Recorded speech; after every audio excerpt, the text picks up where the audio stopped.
Turabasuje mwese abakurikiye Maranatha TV, abari mu burasirazuba, abari mu burengerazuba, abari mu majyepfo, abari mu majyaruguru y'u Rwanda no mu mujyi wa Kigali. Turabasuje. Ndi Alphonse Niyomugabo, muhawe ikaze. Reka dukomeze ku makuru ari gucicikanya ku mbuga nkoranyambaga uyu munsi, aho Perezida Paul Kagame afatanyije na bagenzi be bayobora ibihugu bya Tanzania na Togo, aribo Samia Suluhu Hassan na Fayulu Ezonzima Ginasigimbe kuri uyu wa kabiri tariki ya 19 Gicurasi 2026 bitabiriye inama mpuzamahanga ya kabiri yiswe Nuclear Energy Innovation Summit for Africa NEISA 2026 yabereye mu mujyi wa Kigali mu Rwanda. Iyi nama ihuza abayobozi b'ibihugu, impuguke mu by'ingufu, abashoramari ndetse n'abafatanyabikorwa batandukanye, igamije kuganira ku iterambere ry'ingufu za nucleaire ku migabane ya Afurika. Harebwa uburyo zafasha no mu kongera amashanyarazi ahendutse kandi arambye.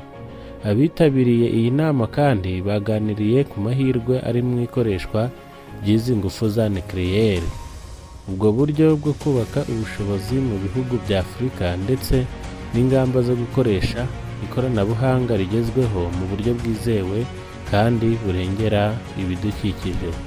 Perezida Kagame yashimangiye ko Afurika ikeneye gushora imari mu ngufu zitangiza ibidukikije kandi zihoraho kugira ngo ibashe kugera ku iterambere rirambye no guteza imbere inganda.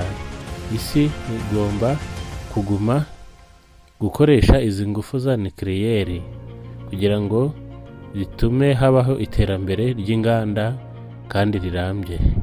Naho Perezida Samia Suluhu Hassan nawe yavuze ko ubufatanye hagati y'ibihugu ari ingenzi mu guteza imbere uru rwego, cyane cyane mu gusangira ubumenyi n'ikoranabuhanga.